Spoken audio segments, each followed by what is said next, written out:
We had like literally over 50 different names, and none of them resonated. And then we were literally getting to the kind of TikTok, right, it has to happen now. I was getting very stressed out. He just said to me, oh, for fuck's sake, Martha, what is it? And I said, well, it's just a fab little bag. I was like, oh my God, that's it. He was like, oh my God, that's it. And I literally got on my phone, went to 123reg.com and domain named, paid for it in literally 3 minutes. You're listening to Not My First Guess. I'm Hattie Willis, your host, and each episode I talk to an entrepreneur, investor, or startup expert to unpack their hardest moments, biggest wins, and hard-earned advice so we can shortcut our learnings as founders together. Today I'm joined by Martha Silcott, founder of FabLittleBag. Martha invented FabLittleBag after she was forced to smuggle her used tampon from the bathroom to her handbag at a friend's dinner party when she was faced without a bin in their downstairs loo. The experience was so awful that she decided to do something about it, and the more she looked into it, the more she was equally horrified at the impact of flushing tampons and pads down the toilet. Determined to bring her invention to market, she left the corporate world behind and set out to change the world one fab little bag at a time with her now patented disposable bag. FabLittleBag exists to protect rivers, oceans and beaches from the pollution caused by flush period products. With the UK alone flushing 2.5 million tampons and 1.4 million pads down the toilet each day, it's a big issue, but one, as we learn, many of us knew nothing about. With FabLittleBag, Martha is on a mission to educate and convert flushers, like me before this episode, I know it's shameful, into being binners, and help people who menstruate by making an often awkward and uncomfortable experience become one that enables them to feel good, hygienic and confident. In this episode we discuss asking the right person the right question at the right time, naming your business under pressure, why perfectionism is the enemy of progress, creating empathy, the costs of fundraising, and much, much more. So without further ado, let's get started. Okay, so we're going to start really differently this episode because we were just talking about it, and I think it's a fun way to start a podcast, which is let's discuss and debate flusher or not a flusher. And what I mean by that, for anyone listening, and those who don't menstruate may struggle with this, but is whether people flush their period products, tampons and pads. And I'm going to be super honest, I have flushed my tampons always, except when you're in like a place where they're like, please don't, because of the pipework. So why am I wrong? Tell me. and why should I be very embarrassed about this? The first thing to say is, sadly, you're not alone. Today in the UK, 2.5 million tampons and 1.4 million pads will be flushed down the toilet. Now, for the binners out there, I can see your faces. I can see the grimace and the shock on your faces right now.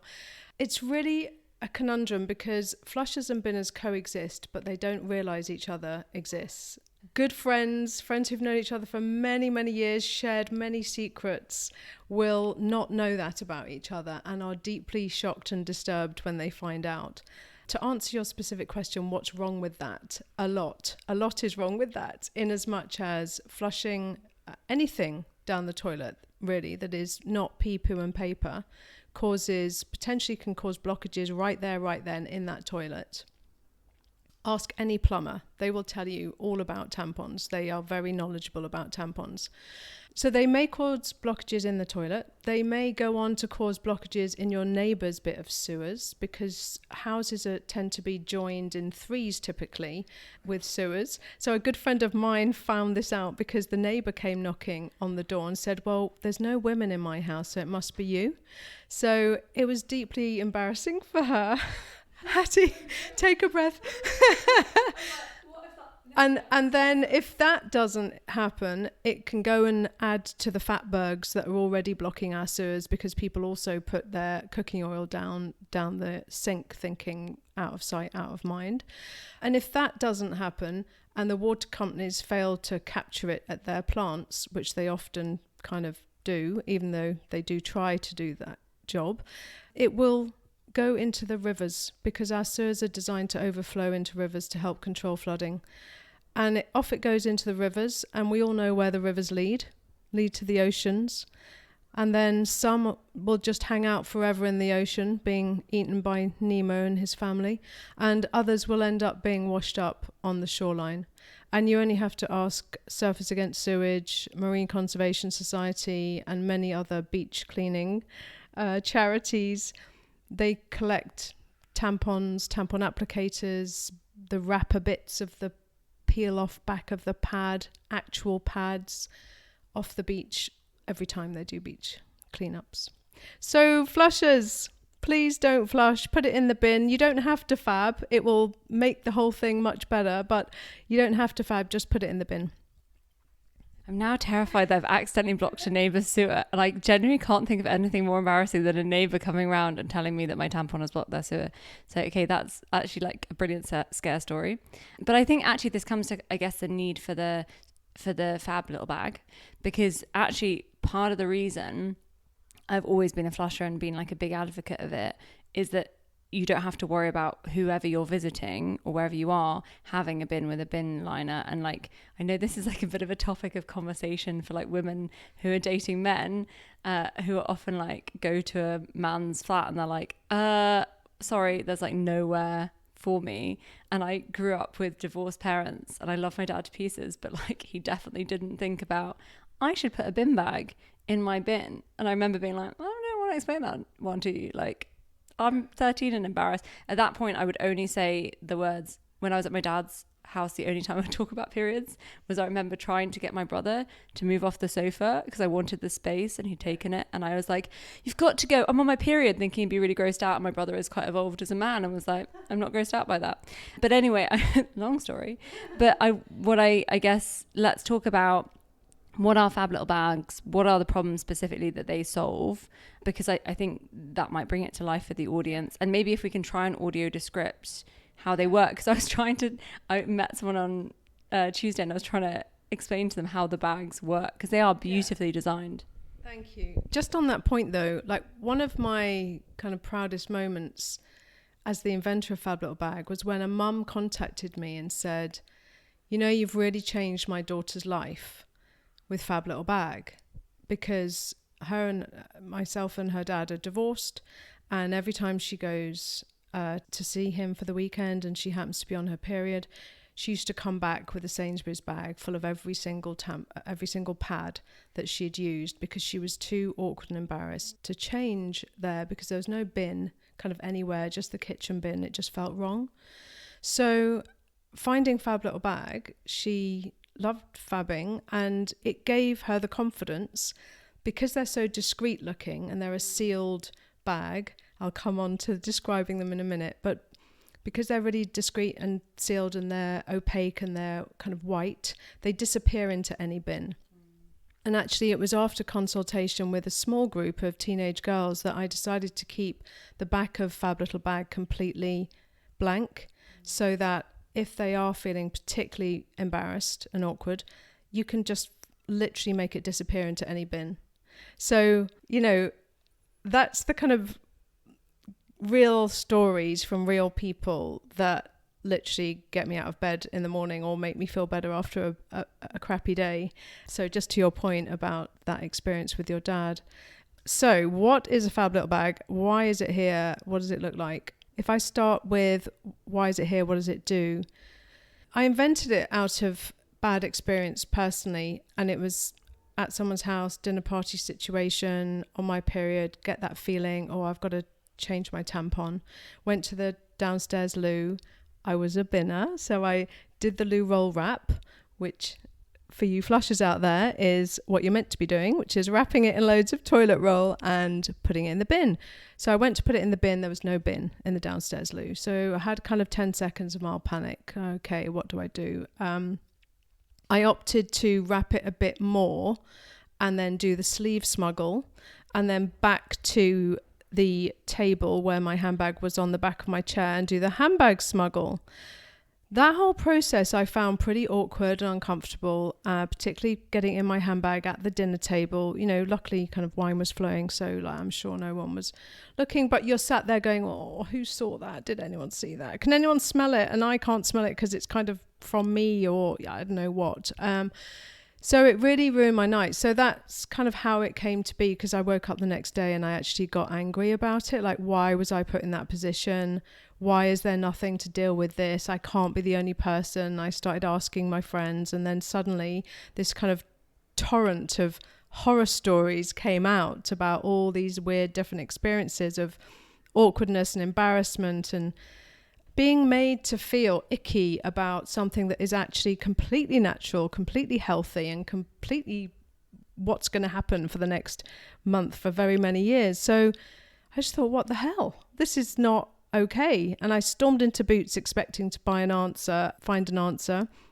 To my horror, there was not only nothing good, there was nothing. And there was no mention of disposal on any of the packets of, Tampax or whatever brand was out there. Just nothing. I mean, this was a while ago now. It's still called the feminine hygiene aisle, which thankfully they're changed now. But yeah, so I thought, okay. And then I started doing research about flushing, how many people flushed and the impact of that environmentally to the waterways and to the aquatic system. And so there was this two-pronged problem, one being environmental and one being how women and girls feel and their experiences.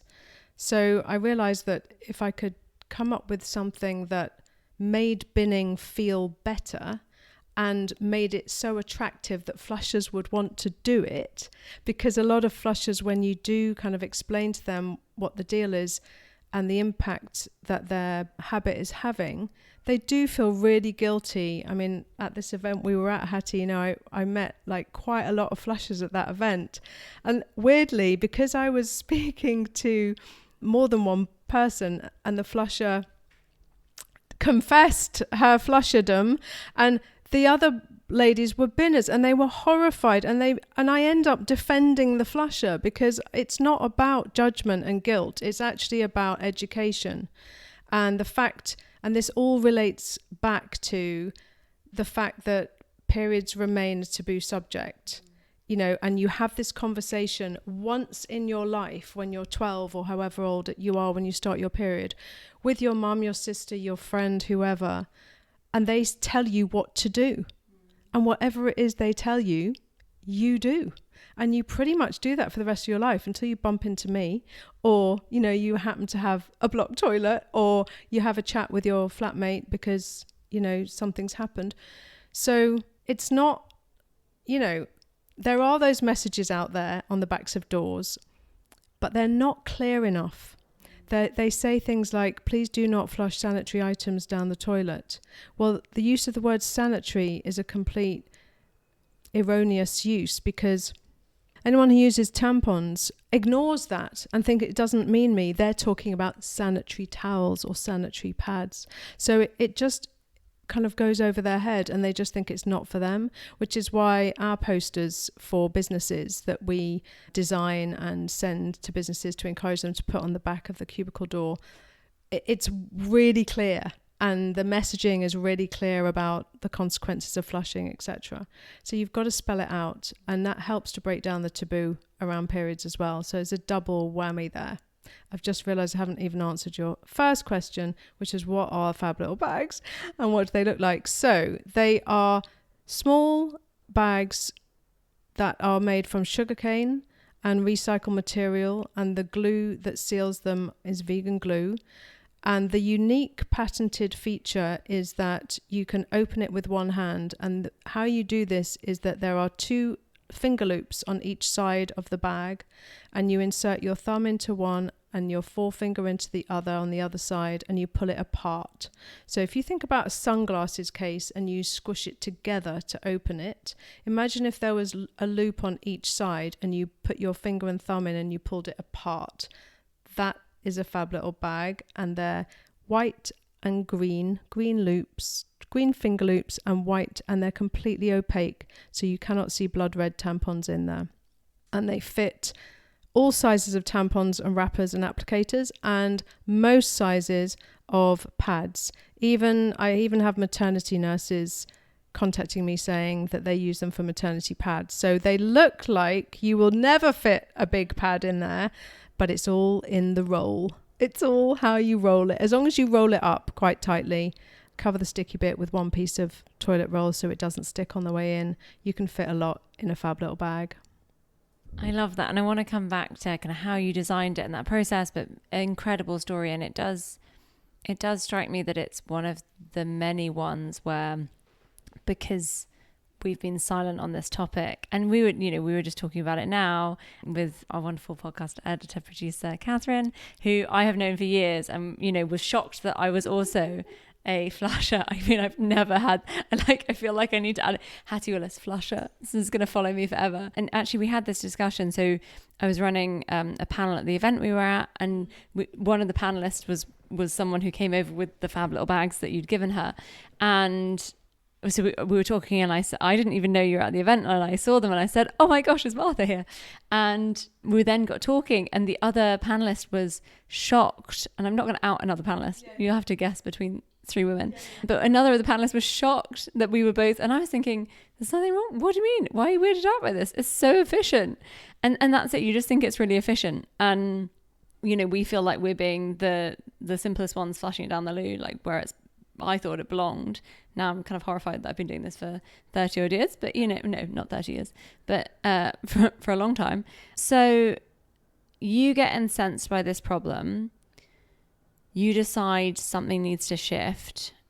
You do the research, which is great. You kind of find that actually, no one else is solving this well. I remember when I was younger, having my mum would give me nappy bags to take away with me in case there wasn't a bin where I was going, which was she'd obviously in hindsight had one of these experiences because she had these perfumed purple bags. But I just remember thinking they looked so uncool, and they looked weird in the bin, and I do remember having that self-conscious. So, and when you talk about the design, it's very clear that you've managed to build it really for women or for those who menstruate, and making sure that every aspect is designed with the user experience in mind, but also that you've gone beyond your own experience to go and find out actually what do other people care about, what do they need. So what was the process of researching, designing with users? And also, let's just talk about how you moved into this space. Was entrepreneurship something you'd thought about? Where were you coming from? Let's just give the audience a little bit of a background into how new this is to you, what skills you already had that you could bring to bear, and what were you having? Because we were just talking about founders have to grow and, buy a new hat every week because you're constantly changing roles. So what was new to you, and what were you able to bring in from other experiences, other skills? Goodness. Okay. So first thing to say is that I basically came from a corporate background. But that sounds a bit classic, and I don't think my corporate experience was necessarily that typical. So if we go right back, I came out of university and fell into financial services by mistake. I had no idea what it was or what to do. I did social anthropology at university, nothing financial. But I kind of got a feel for that and realised that you couldn't give independent proper advice when you're working just for one company, as I started to initially. So I kind of did the exams off my own back, and then decided to set up on my own in a Regis building in Fenchurch Street in the middle of the city, because I'd cold called when you could in those days. That's how long ago we're going back. I just thought, well, it's finances, so, let's go where the money is. So most of my clients ended up being, in the city. So I kind of ended up on my own in a little office in Fenchurch Street running my little business. So I guess I started off entrepreneurially without realizing it. There wasn't even a word back then. And I did that for about 7-8 years and had a really great time. The kind of pendulum swung, and I was spending so many hours just writing reports rather than seeing my clients, which is the bit I loved. And then I decided, I'd already met my husband really early in life, and we decided, okay, maybe this is a good time to look at having a family or whatever. So I decided, okay, well, I'll leave this, and then it'll take hours, so I can't go into it now, but I found myself then working for Experian, which is a big company, but in a really niche totally new entrepreneurial area called the Unclaimed Assets Register, which was an invention by a wonderful man called Keith Hollander, who decided that there was all these insurance companies that had lots of policies that people had taken out, and the people had moved several times in their life, so the insurance company had lost track of them, and the insurance companies, particularly at that time, had been taken over by so many other insurance companies. It was just mass kind of merger and acquisition mode that, you know, you'd go, oh, I thought I had a pension somewhere with some company somewhere and I can't remember who it is, and they couldn't find them. So there's this disconnect. So there was all this billions of money owed to people by insurance companies. Cut a long story short, we figured out a plan to reunite people with their lost money. So it was my job to build the Unclaimed Assets Register and get the insurance companies on board to become members and to give us their data and let us go and find people and then reunite them with their money. So I loved, it was such a great, I kind of felt like, you know, I was doing this good deed, and it was really a great, and it was difficult because the sale was, I remember this one kind of big head honcho of an insurance company going, yes, but Martha, where's the cost benefit analysis? And I was like, well, frankly, there isn't one. It's almost the reverse. Like, you know, you're going to watch money go out the door, but it's a do the right thing move. So yeah, I guess I kind of eked out little areas within corporate that were still kind of not really in the mainstream looking back. And then I did that, and then I did kind of the same with Capita for a while, and then with another kind of pensions-based company. So I was kind of in either kind of business development stroke account management, that kind of role within various businesses. But all the time, throughout almost all of that, Fab was there. It wasn't called Fab at the time. That's quite a funny story how I got to the name. But anyway, it wasn't called that, but I had this moment. And so basically Fab had existed like in my mind, and I was just snatching time to think about it because I couldn't understand, how do I create a bag, a disposal bag that you can open with one hand? Because I was mainly a tampon user. So I was there thinking, well, I'm holding the dripping tampon, I need to like drop it into somewhere. So this whole one-handedness was absolutely crucial. So it took me ages of like snatched minutes here or there to like figure that bit out. And I did end up having a eureka moment at home. And I think I've still got the original kind of Blue Peter version of like made out of a sandwich bag and some sellotape and the bits of nappies, because I think kids are really young, a Velcro-y bit for where the glue now is, to see if that would work. Yeah, so I did have that, but I didn't know what to do with it. Like I figured it out, I was so happy, but I was like, oh God, now what do I do? And I kind of instinctively knew not to tell anyone. And I kind of Googled, or I didn't Google, I didn't know what I did, but I must have like gone to the British Library or something and found out about patents. And there was this great organization called Ideas 21, and they held little meetings, and they shared their experiences from other inventors and things like that, and you could have 30 minutes with an IP lawyer, and I did all that. So I understood I couldn't tell anyone, and I had to kind of do a patent in order to secure the IP. So I ended up doing that kind of 2006, 7, something like that. And then I was like, okay, so great. Now I need to just go and get someone to make them. I made some up out of black bin liners, and off I toddled around the country to plastic manufacturers at that time, because the anti-plastic education and movement had totally not started. And I went to about 9 different factories, lots of them in the back and beyond, and everyone said no. And I just didn't understand it, because to me it was so simple. It was literally the simplest bag. I mean, that's what most people say, oh my God, it's so simple.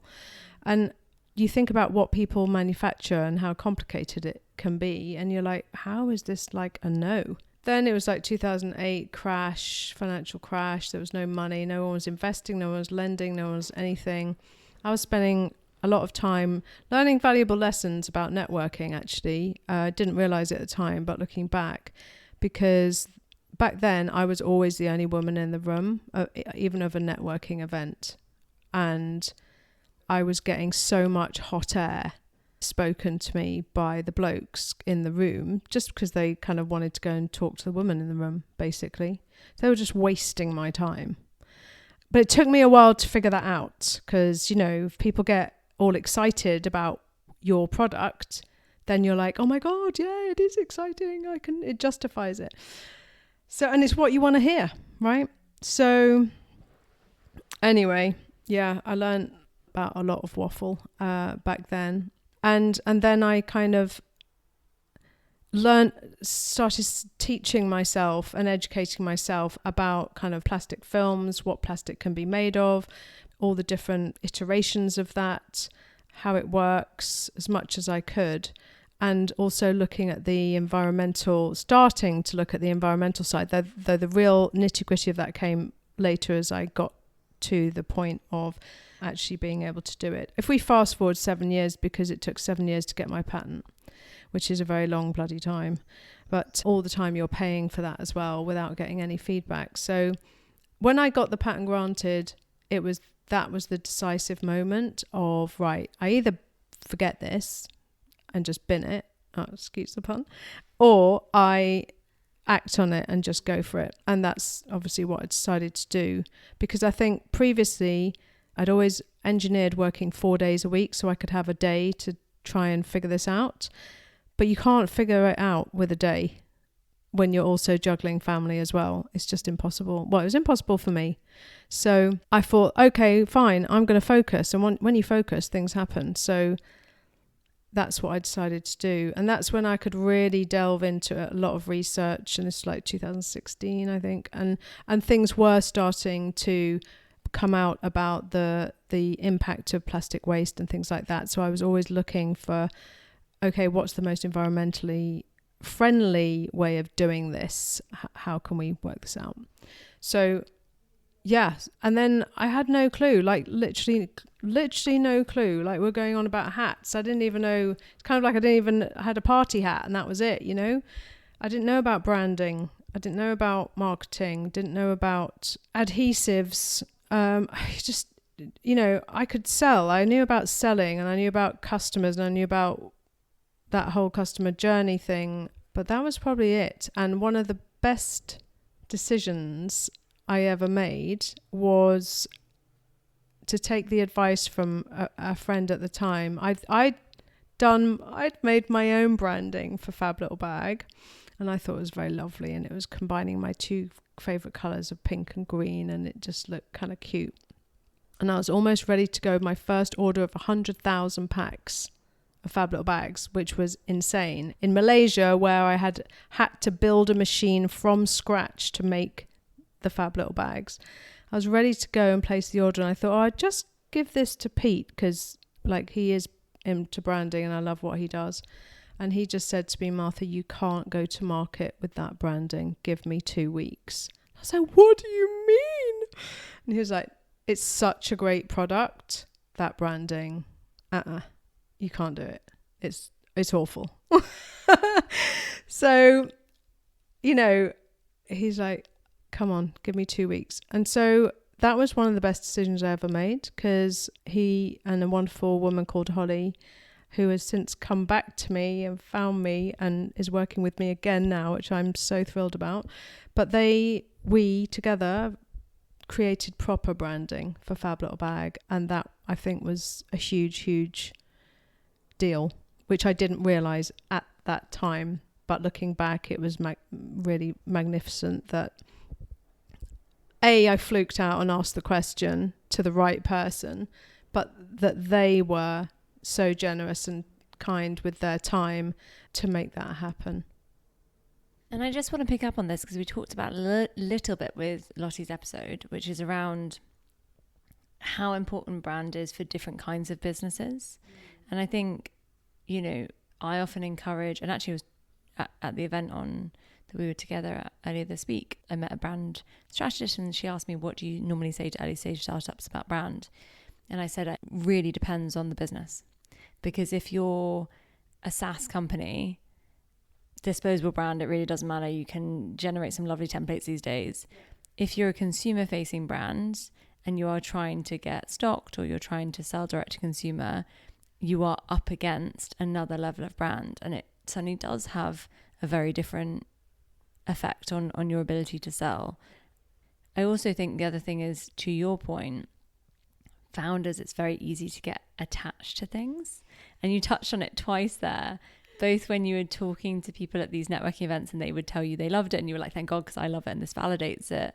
And I guess how dangerous that can be sometimes for us as founders, because you never know if someone's being polite. Like I say this to founders all the time. If you genuinely believe that you can tell who is being polite and who is telling the truth, you should not be a founder. You should go and work for the FBI. That is a brilliant skill set. So can we talk a little bit, I guess, about how you felt letting go of some of these things and having to learn some of the things that maybe you had tried and you weren't as good at and needed to get some skills in around? Yeah, I mean, it's so funny with the letting go. It's really hard, especially I think if you have gone partway down the journey already and every decision has been yours. And this is the danger of doing it on your own rather than having at least a co-founder. I had a period with a co-founder which was fantastic, but it didn't start with one and I haven't got one now. So not for any bad reason, by the way, just life for them. But yeah, I feel like you cannot let ego get in the way of good decision making. And I feel that a lot of female founders probably do that a bit better. Am I being genderist here? But I feel like the ego gets in the way a bit more sometimes, just listening to stories from male founders. But it is hard. It is really hard. And I have to say that I feel like I've got a lot better at that. I mean, there was nothing kind of major where it caused any problem or it was like some massive deal. But I just think there's lots of moments where you have to... I'm fully appreciative that I literally feel like I'm kind of winging it most of the time, even now, 6 years in. You know, I don't feel like someone said, what's your skill set? I'm good at winging things. I don't know. I mean, you probably pick up, if I in 10 years time look back and reflect, I'd hope that I would see that I've picked up a lot more than I feel I have along the way, because you have no time to reflect on any of that at all. It's just on to the next thing. And I reach out and ask for help all the time because I need it, because I don't have a skill set in half of these things. But then I realized the other day when I was like, had some kind of marketing interns in who've been studying marketing for 3 years. And I was like, okay, you know, I've learned a lot over this time period, you know. And so, yeah, I feel like you do learn huge amounts that you don't realize you're learning as you go, but you must never lose the ability to reflect or to listen to people that you respect. And that's what happened with Pete. I respected his position and he said it and I didn't really have to blink. It was like, okay, you know? Yeah, so the thing I'd love to touch on is, I guess one thing that is a typical trait or more common trait for female founders sometimes, although I think it actually is a tendency all founders fall into, is kind of perfectionism and feeling. And I think there's an interesting stat around how most women will only apply for a job if they feel like they've got 100% of the qualifications. Whereas men are much happier typically, and there are studies on this, to apply for jobs where they have a smaller proportion of the skills, qualifications, experience that are asked for. And I wonder, because we were talking about this the other night again, about how you have to wear so many hats as a founder and how that can be really useful, because to your point, when you then have to outsource something like marketing, you actually know quite a lot of what you're talking about and what doesn't work for your company. But I do wonder if maybe for female founders it's harder in some cases, because you hold yourself to this really high level and we're more critical maybe of ourselves doing these jobs. And we are doing, as you say, all of the jobs. But to your point, you're saying I'm just winging it. And actually, I wonder if you're far further ahead in each of these hats than you would give yourself credit for. So I think definitely perfectionism is the enemy of progress on the whole, yet it lies within most of us. Just the other day, I was doing a kind of presentation for a potential customer, and I spent far too long just trying to get this one little bit perfect in my head. And then I just reflected and thought, they're not only they're not going to care, they're not going to even notice. Stop wasting time. So I had to tell myself off for falling into the trap, even though I know that is a thing.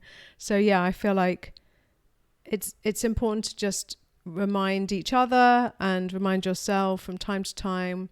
If it's not exactly perfect, it doesn't matter. I think it's really crucial when you're launching something, or when you're going to just start your business or do something for the first time. That's the most important time to remind yourself that perfection doesn't exist. The reason I know it doesn't is because I think something is perfect, and then 3 weeks later I'll look back on it and go, oh my God, how on earth did I write it like that, or have that color there, or what was I thinking? So everything changes and moves, and particularly in how you communicate with the outside world, marketing and social media and all of that. It's changing literally all the time. So what you think of as perfect one minute is not going to be perfect the next. Love it. And I always think, like, whenever I read a research paper from Deloitte, I find typos, and I'm like, these are the companies that really do go after their employees to be perfect. And if they can't be, like, why am I putting the pressure on myself? My old boss used to say I had terrible attention to detail, because I would just be like, I really don't think this matters. So I think you're right. And I think Devon Hunt, who was our first ever episode, talks about this so brilliantly when Paul Graham, who's kind of a very well-known investor, founder in the startup world, he literally launched their product for them, and he basically told them they should launch, and they all agreed as a team, we're not really ready. And then they got an email from him when they got home being like, I've told TechCrunch you're launching tomorrow, your interview's at 9 a.m. and they were like, I guess we're launching tomorrow then. And actually they said it was the best thing that could have happened for them, because they needed to get out the door. And it's super scary though. So I guess I want to come at what happens. So you had your first order. I want to talk a little bit about funding. How have you funded the business so far? What are your thoughts on funding going forward? And what has the approach you've taken given you and maybe made hard as well? Because I'm a big fan of, let's be really honest, there is no perfect path to fund a startup. There are opportunity costs to both paths. And I think we're not very good at saying that there are positives that come from taking non-venture back routes, just like there are positives to taking venture back routes. So at the beginning, it was myself funding it. Then I looked to raise some money probably about 18 months in. And I looked at I didn't really have family who could help in that way, but I did have a couple of friends. And I thought, okay, who already trusts me as a person? And that was some people that I'd worked for, during my time in corporate and stuff. So I spoke I kind of pitched to them, and then I kind of expanded that outwards to some angel groups, angel investors. I did have a couple of chats with VCs, but it was perfectly clear early on that, VCs don't get involved with startups. They just don't. Like, they're really only interested once you're turning over £1 million a year, is my experience. So it's kind of good to know that, because then you just stop wasting your time kind of flirting with that whole idea. So I think for me, it was always more the angel-based market to go for. I actually wanted a kind of family office, because I feel like that's a nice place to be, because they genuinely care about whatever it is they're investing in, and they have a long-term view. I mean, like a good angel, really. So when we decided to raise, I then had my co-founder, and we set about it, again, not really understanding quite what we were doing. But it was interesting because we were raising money for a new product in a new category in a taboo subject, which also men weren't comfortable with, and yet men were the predominant beings in the room wherever we went, apart from we found one female angel group where we presented to like 11 women. It was kind of a whole different vibe. Well, it means that you don't have to go through that massive educational bit of, why this is a problem, how it's a problem. And it's not men's fault that they have no empathy with this situation at all, but you have to then create the empathy. And so I remember distinctly being in one pitch where it was nearly all men, and I had on the desk some FabLittleBags, loads of tampons, toilet roll, and some pads. And I ended up getting the guys on the front row to kind of perch on their seat, do the loo roll wrap with a tampon, obviously a clean one, do the loo roll wrap with a tampon, and then use FabLittleBag to bin the tampon. Because they had to understand what women go through when they're binning.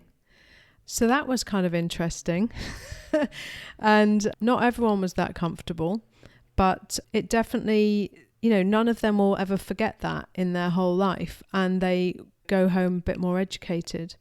So we had to get down to that level of experience to get over some humps in our conversations with men. I mean, it turned out that the raise, which was around 400, topped up to 500, was quite equally split in the end between men and women, which was really nice. And so we ended up with shareholders on both sides. Now, that was back in 2018, I think. Again, I made mistakes, like I really did. You suddenly, having really bootstrapped everything, you suddenly have some money and you have a plan, but you still make mistakes because like the kind of, I don't know how people know you fundraise. Like there must be a thing out there that people know, because suddenly like you're getting contacted by all these people saying, oh, we can do a film about FabLittleBag, and it goes on TV, and you'll be seen by like 4.4 million people 6 times a week. And you get kind of like, oh really, yeah, that would be great, because then all those people will see FabLittleBag and and I definitely wasted money on things that I would never dream of doing now. I would spend definitely some chunks of that money very, very differently now. I would invest more in people, invest more in the expertise, not the frilly stuff around the edges that seems so shiny and necessary at the time. So yeah, you learn through your mistakes. I wouldn't say they were huge mistakes. They were just irritating on reflection. But yeah, it was an interesting journey to raise, and very exhausting and very time consuming, and that's what's putting me off raising again now, because I could definitely put some investment money to some really good use right now because we're kind of scaling, but it puts me off because I will have to take my eye off the business, because raising is kind of a full-time job if you're going to do it properly, and it can take 3, 4, 5 months. That's a long time not to have your eye on the business, especially when you don't have a co-founder. So, it's kind of all on you. So it kind of feels like perhaps if circumstances were different, I would do that. But actually we're in profit and we're managing. So maybe now is just one of those times where we just crack on. You've just given me a thought, which is I genuinely wonder, because often we hear from investors that they prefer co-founders. And yet we know that one of the key killers of a team is co-founders breaking up. I'm genuinely wondering if part of it is that actually, if you're going to be venture backable, you're going to have to raise multiple rounds of funding. Pretty much every 18 months, one of you is going to be out of the business. And so actually having a co-founder, as much as execution on the business actually allows you to repeatedly fundraise, maybe. Interesting. Never thought about it from that angle before. And I love that you're candid about it's so easy when you do fundraise to be like, we've got all this cash, like let's spend it on the stuff we wish we had. And often I think as founders, when you love it, I almost feel like it's like, and I don't have a child, but I have a godchild, and you like, I want to buy him cute clothes. Like, I'm like, he's so adorable. Like, I see a little, outfit, and I'm like, he'd look great in this. Like, it would bring out his eyes. And I feel like it's the same with businesses. You're like, oh my God, my business would look so pretty in this outfit, like in this film, in this branding. And we like, it's almost like parental of like, I want to give it that chance. And then it also feels like it's progress, right? Because it's very visible compared to some of the other stuff that's going on. So I love that you shared that, because I think it's something founders need to hear. And maybe like a good part of staying lean truly, of not having that money, is that actually, yes, it's harder, yes, it's slower, but you do spend where you need it to more. I want to come into the end somehow. Where did the time go? I don't know how quick your naming story is, but you said there's a funny story behind where the name came from. How quick a story can we share? So I was working with a friend who's a graphic designer, and we had to decide on the name because like we had to make a decision. And I spent time with random groups of women, friends of friends who I purposely didn't know. I explain the product, show them the product, say, right, okay, everyone just write down what you think it should be called. We had like literally over 50 different names, and none of them resonated. And then we were literally getting to the kind of TikTok, right, it has to happen now. I was getting very stressed out. He just said to me, can I swear? He just said, oh, for fuck's sake, Martha, what is it? And I said, well, it's just a fab little bag. I was like, oh my God, that's it. He was like, oh my God, that's it. And I literally got on my phone, went to 123reg.com and domain named, paid for it in literally 3 minutes. So yeah, it was being pushed to the point of decisioning. Love. Okay. The other thing I wanted to dive into a little bit was you talked about how you're obviously very used to selling, and that's an expertise you brought, but selling quite different in a different space. Have there been some learnings around, because now obviously you sell FabLittleBag to businesses to give to their employees. Are you selling, remind me, you're selling direct to consumer as well via the website, and are you looking to get into retailers? Is that a focus? Let's just talk a little bit about like the difference of trying to sell a consumer product, I guess, as opposed to selling services or financial products. We do sell both D2C and B2B. Started direct to consumer only, but then realized very quickly, got to sell a lot of FabLittleBags to make this work because it's a low cost, high volume product. Realized that B2B was an essential channel for us, working alongside like washroom providers that deal with the sanitary bins, because our FabLittleBag complements the sanitary bin perfectly. For any facilities managers out there, it is not an extra nice thing to have. It is a complementary benefit to the bin, because the bin has challenges that we solve, but also to, hotels and to cruise ships, so on Virgin Voyages cruise ships, for example, and all kinds of weird and wonderful areas that people forget about women in, like mining communities in Australia and on oil rigs and things like that. So there's lots of places that we pop up, but the difference is they're hugely different channels. Direct to consumer is all about social media, marketing, branding, being visible in that way. And the B2B is more about the sustainability, the environmental impact. How does it affect the business positively? What boxes does it tick for that business in the process? So they are very different channels. I hope they complement each other, because I feel like the more visible you are, with consumers, then the more the businesses want to make sure that they meet those demands as well. So they are symbiotic in that way. And also presumably, right, if you try a product in your company, then you might want to try it at home as well when you realize this is much better than just the toilet roll. I love the phrases you've come up with as well, like the handbag smuggle or whatever it was called. Sleeve smuggle.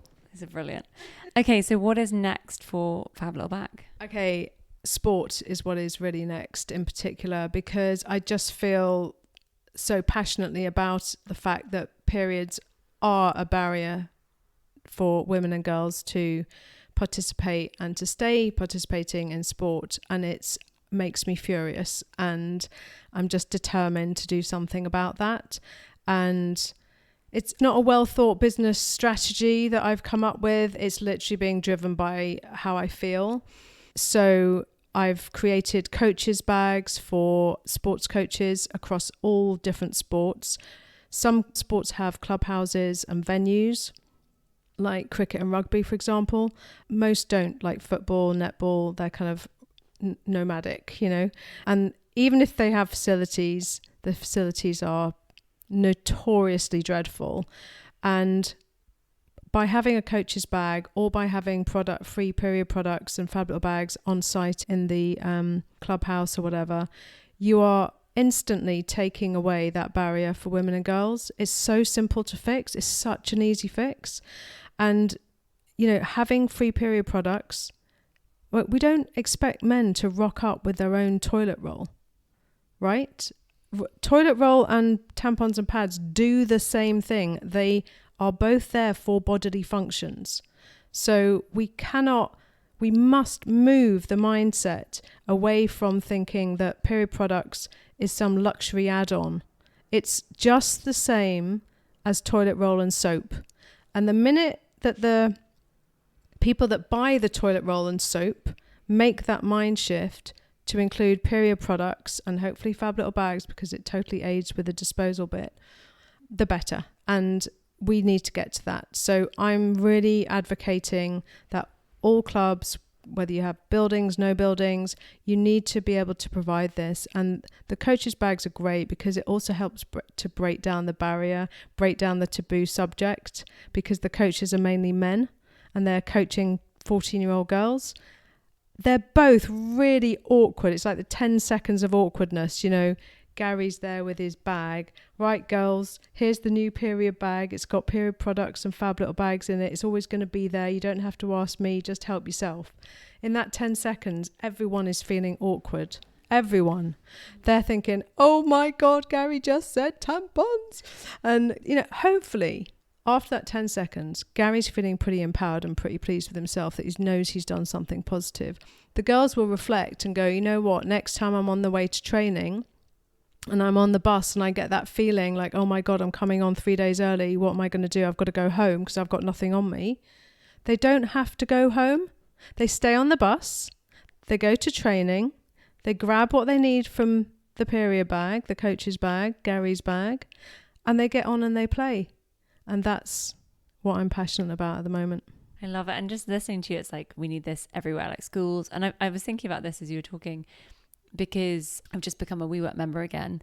And what I've noticed is they have Here We Flow, which is tampon products, though no bags, but in their toilets. And I genuinely still think at this point, the companies that do it have and I really hope this is an expiring time point, but a period where you can, pun intended, where you can, not intended, but I'm proud of it, but a period where you can actually stand out. But I hope that's shrinking, because I think it's become a hygiene product, which we often say for something you have to do. So I really, really hope. But if you move now, you get the positive credentials of actually every time I go into a toilet, whether I need it or not, and I spot that they have period products, I'm like, I like this company more. Yeah. Like it's a real association. So a chance to stand out before it becomes necessary for everyone. But those companies are not addressing the flushers. And just having a sanitary bin in your toilet you're only halfway there, because only the binners engage with the sanitary bin. The flushers ignore the sanitary bin and flush. So that's why FabLittleBag is needed in there, because by being there and the poster on the back of the door, the education is provided to flushers who do not want to positively pollute our rivers and oceans. Right, Hattie? Right. So you need the Fab Little Bag there to educate and convert those flushers into being binners. And those sanitary bins, bless them, they're all right, but they're also not all right a lot of the time. The lids don't open, they get contaminated, they smell bad when they get full. They just don't work some of the time. So whenever that's happening and there's Fab Little Bag there, you can still bin. You just use your Fab Little Bag and put it anywhere else in any other bin. So it's really important to educate the facilities people, usually men, that a sanitary bin is not enough. So I normally ask 2 questions here, and I'm going to be told I'm running out of time, so I'm going to be good. We talked about what you're proud of. So final point, what is the best piece of advice you've ever received? This too shall pass. I kind of live my life by that now. And as a founder, there's so much shit. A lot of the time, you do need to really say that as a mantra. Yeah. I don't want to end on a negative, but it's there to be helpful, right? It's a powerful one, and I'm tearing up because it's something my mum used to say a lot in the worst moments, and it's such a beautiful phrase. And I think founders need to be honest about how hard this stuff is. What a beautiful note to end on, because it is positive, even if it's hard in this moment. And I hope if you're listening and you're having a hard moment, listen back to some of our other founders who are going through hard stuff and hear and believe that this too shall pass. And even if that means you get a real job because this startup doesn't work out, this too shall pass. And I love the other phrase, like if it's not okay, it's not the end. So yeah, thank you, Martha, for coming on the show. Thank you for everything you've shared. So beautiful, so inspiring. Love, love, love. Thank you for listening. I really hope you enjoyed today's episode. If you did, please do take a moment to rate and share. It really does make a huge difference to our growth. And for more founder oh shit moments, success stories, and the insights behind them both, do subscribe today. And for those of you curious what I get up to when not interviewing founders for this show, I have a new startup, If We Raise, aiming to get expertise and capital to underrepresented founders earlier. You can follow what my co-founder Tim and I are up to via @IfWeRaiseTogether on Instagram or @IfWeRaise on LinkedIn and Twitter. We'll be sharing our lessons learned along the way, as well as highlighting the incredible founders and angel investors joining the If We Raise journey.